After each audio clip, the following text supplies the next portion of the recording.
Good morning, everyone. Good morning. A good Chodesh. Chodesh Tammuz, the first day of Rosh Chodesh.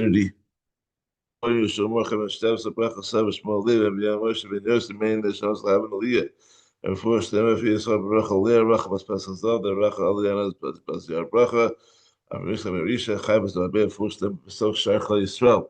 And a shout out to our good friends at the Imperial Advisory Group, helping companies with their CFO, with their financial challenges for many years. Their CFOs on demand. And if you need help with their business strategy and anything else that a CFO does, please reach out to them at imperialgrp.com. Famous Perek, Hey, Bava Kamma, Shorish, and Nalech, Asapara, Perek, Mishnah Aleph, Shorish, Nalech, Asapara, ox gored and killed a cow that was known to be pregnant sometime before the attack. The Nemsa Uber Betsida, and the cow's fetus was found dead at his mother's side.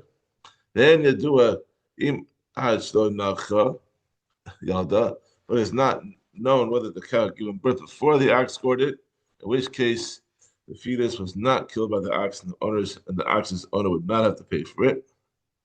Um, or whether the cow gave birth after the ox gored, in which case the fetus was presumably killed by the ox and the ox's owner would have to pay for it. And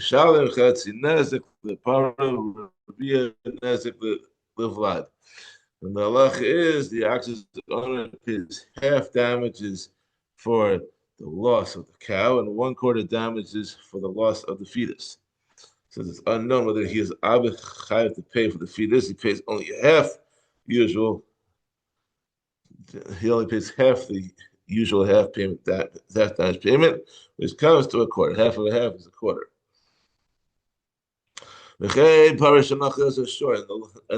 halach is similar when a tam cow that was previously known to be pregnant gored an ox and himself blood the besida, and his newborn calf was then found outside. One does not know whether the cow had given birth before it gored the ox, in which case the calf was not part of the animal. So the owner would have to pay only from the body of the cow and not from the body of the calf. If the ox, in which case the calf was still part of the cow at the time of the attack, and therefore thus the owner would have to pay from the body of the calf as well. The cow's owner pays half damages from the body of the cow and one quarter damages from the body of the newborn calf. In this situation, since it's uncertain whether the calf was part of the goring animal, its owner need to pay only half of the usual half damage payment from one quarter, which is one quarter. I am very tired. I haven't slept in a couple of days. My son's getting married tomorrow night, so please bear with me if this doesn't make any sense what I'm going to learn here today. Hopefully, by the end of the week, Thursday, the wedding's tomorrow night. Wednesday is the day after the wedding, so hopefully by Thursday morning I'll be more alert and more coherent. And I hope that the next couple of days are not going to be total happy courses. I'm going to try my best, but the main thing is the consistency. Some days you have a better shiur, some days you have a more difficult shiur, but we show up every day, Sunday at a non-yantif day, and we learn the Perek nice, and we got to keep consistency. So here we go. Mishnah Beis. Hakadar shehechnes kederosav lechatzer balabayis lo b'rishus. If a potter b'shibarta behemto shabalabayis, an animal belonging to the homeowner broke them, potter, the homeowner is not obligated to pay for them. If the homeowner's animal was damaged by the pots, for example, it tripped over them and it was injured, there is chayiv. The owner of the pots is obligated to pay for the damage to the animal since he created a hazard, a bore, in his neighbor's property without permission.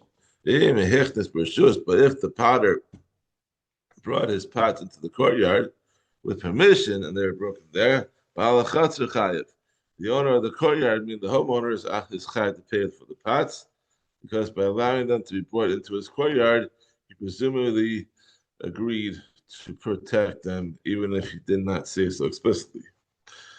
If someone brought his produce into a homeowner's courtyard without permission, the animal belonging to the homeowner ate it. Potter, the homeowner is not chayav to pay for it, because the owner of the produce did not have permission to bring it there. And if the homeowner's animal is damaged by the produce, right, it may have slipped on the produce and was injured, the owner of the produce is chayav to pay for the damage to the animal, since he created a hazard in his neighbor's property without permission. But if the owner of the proper produce brought the produce into the courtyard with the homeowner's permission, and the homeowner's animal ate it, the owner of the courtyard is chayav to pay for the produce just by allowing it to be brought into the courtyard. Mishnah Gimel. Hichnish brought his ox into the homeowner's courtyard without permission. And the homeowner's ox gored it, or the homeowner's dog bit it. The homeowner is not chayav to pay for the damage, because the victim did not have permission to bring his ox there. And if the ox that brought the ox in is chayav to pay for the damage,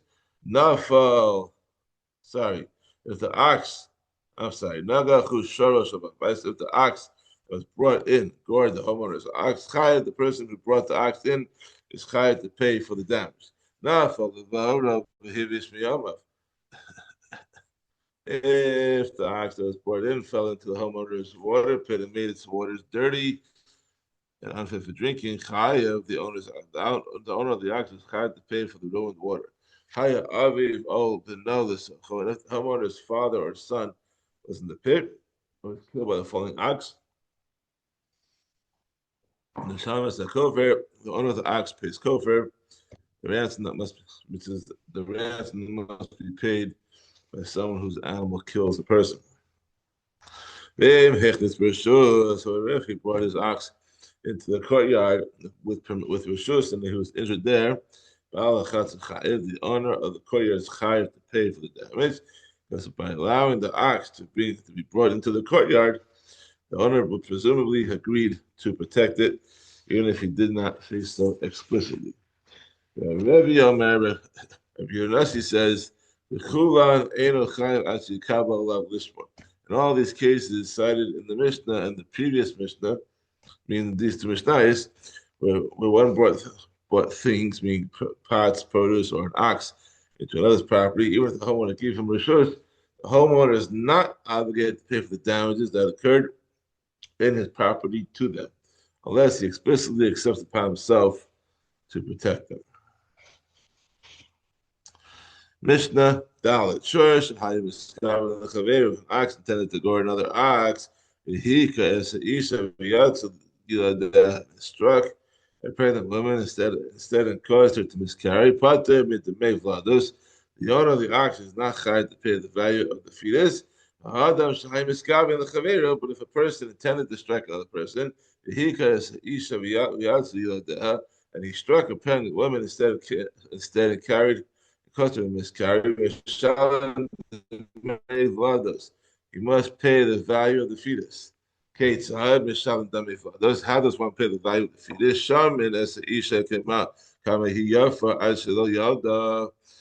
They estimate how much the woman was worth before giving birth. Had she been sold then as a slave? Kamma, how much she would have been worth after giving birth. If she would have given birth normally, the difference is considered the value of the fetus, which the damage it must pay. Amar Rabbi Shimon ben Gamliel said, if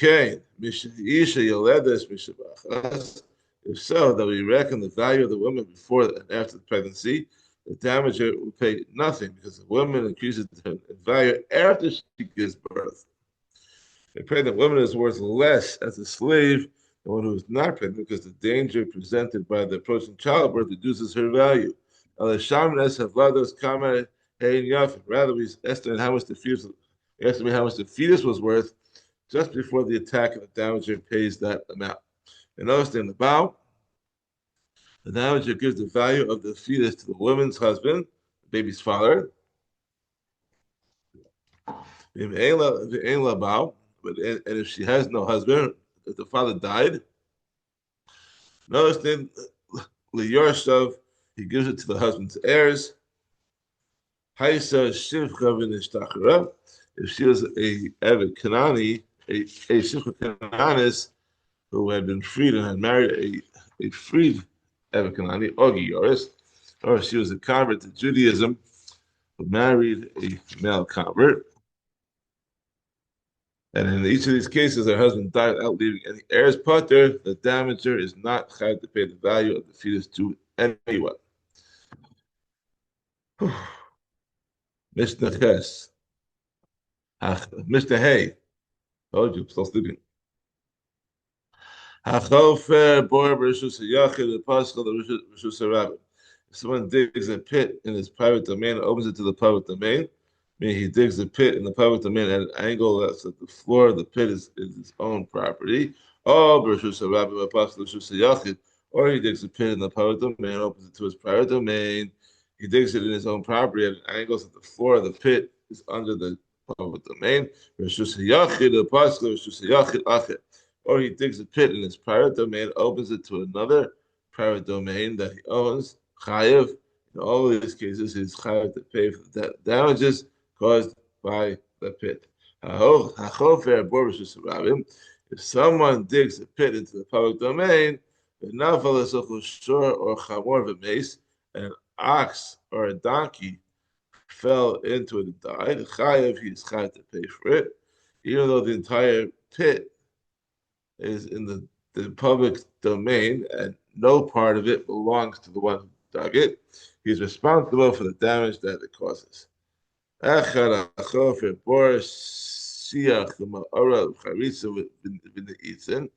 the one digs a typical round pit, I mean a ditch, a vault,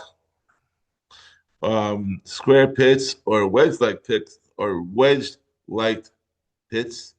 Chayev, he's chayev to pay for the damage that they cause. Okay, bar. So why is it only a standard pit mentioned in the Torah? To teach my boy book did the Hamis and Sarah Tvachim, just as a standard pit is able to cause death because a standard pit is 10 tvachim deep, which is deep enough to kill an animal that falls into it.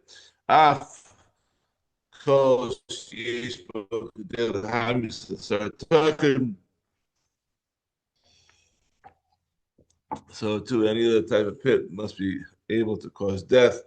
It must be at least 10 tvachim deep. If any of these pits were less than 10 tvachim deep enough, or an ox or a donkey fell into it and died, Potter, the digger, is not obligated to pay because it is completely unexpected that such a shallow pit would cause an animal's death, and so the digger cannot be blamed. However, if an animal is merely injured by falling into it, so less than 10 tvachim, chayev, the digger is obligated to pay because even shallow pits can cause injury too.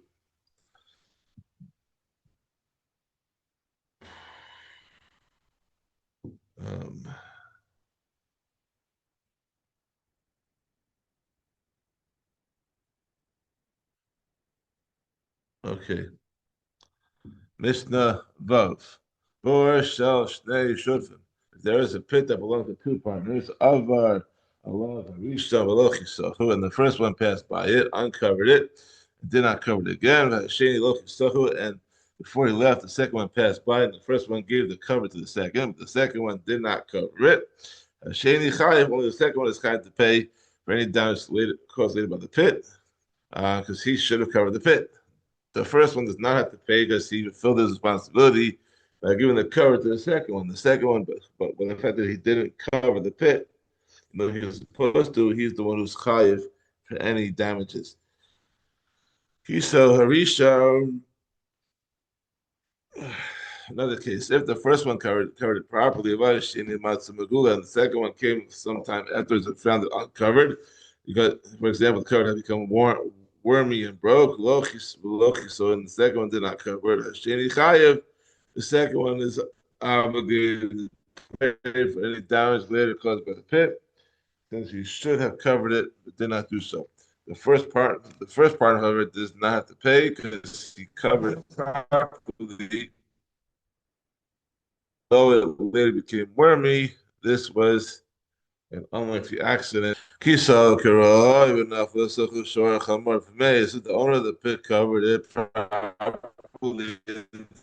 Nevertheless, an ox or a donkey fell into it and died because the cover had become wormy. In the meantime, Potter, he is not had to pay the damages since he covered it because he covered it properly. If or a donkey fell into it and died, he's chayiv to pay. Now, another case. Another philosopher mikol have hakriya. If it was near a pit and fell forward into the pit because it was startled by the noise of the digging, chayiv, the owner of the pit, is chayiv to pay the damage. Even though it was the noise that caused the pit to fall, the owner of the pit is liable because the damage occurred in his pit. Acharav, they call Akira. But if the animal fell backwards onto the ground out of the pit because it was startled by the noise of digging, Partner, the owner of the pit is not chayav to pay because in this case the damage happened outside the pit. Now for the sochel shor v'chela d'ishtabru. An ox fell into it together with its gear, and the ox was injured and the yoke of the plow broke. Kamma v'chela niskaru, or a donkey fell into it together with its gear.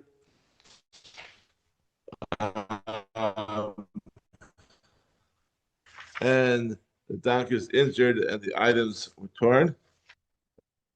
Chayv behema, the owner of the pit is chayv to pay for the damage to the animal. The part to allocate them, but is not obligated to pay for the damage to the gear. The pasuk says, if a man uncovers a pit or digs a pit, and an ox or donkey falls there, the owner of the pit shall pay. So he must pay for the damage to the animals and not for the damage to the metal, to the gear. Nafa l'socho, shor cherish shutter. There's an ox that is deaf, foolish, or young, fell into a pit and was injured or died. Chaya, the owner of the pit, is chayav to pay because such animals do not take care to avoid pits. But he need not pay for damage done to a normal animal. Since the normal animal looks where it is going and tries to keep away from pits, it's falling into a pit is unexpected occurrence for which the owner of the pit is not responsible. Ben o bas, even if a young boy or girl, Evid or Amma or male Evid or female Shifcha Cananis fell into a pit and died, but the owner of the pit is not chayav to pay because the person implies that he must pay only for the death of the animals and not for the death of any people, regardless of their age or status. And Mishnah Zayin, the lesson for today, Echad Shor Echad Kol Behema. The halacha applies to an ox. The same halacha that applies to an ox applies also to any domestic animal in regard to the following laws. In the fields, Habor, paying damages for its falling into a pit, without Rosh's Har Sinai, or separation from Mount Sinai at the giving of the Torah, with Tashlum Kefil, or the double payment that a thief must make for stealing an animal, Shtavas, the Veda, or returning a lost animal, the Prika, or unloading a burden from the animal, the Chasima, or the prohibition of muzzling an animal when it's threshing grain, to let the animal eat, the Chilayim, the Isser of Chilayim, mating or applying the two different types of species together, matting. Or the Shabbos, and the issue of having one's animal work on Shabbos in all these eight cases, the same will apply as that to an ox that the other psukim don't mention. Sorry. Every one of these eight cases, the same will apply as to an ox or the other animals mentioned in the various psukim apply it to all domestic animals. Furthermore, any wild beast or bird that is the same as domestic animals in these matters. Okay, and Lamadam or Shor or Chamor. If so, if the halacha about damage done by a pit applies to other animals and birds, why does it specifically say an ox or a donkey? Davar hakasab is only because the verse speaks about the unusual case. The Torah the Torah mentions an ox and a donkey because it was common for these animals to walk freely in the streets where they might come into a pit. Similarly, to illustrate each of these laws that we listed, the Torah chose the most common examples. Okay, have a great day. We'll see you tomorrow for Perek Vav. Good Chodesh.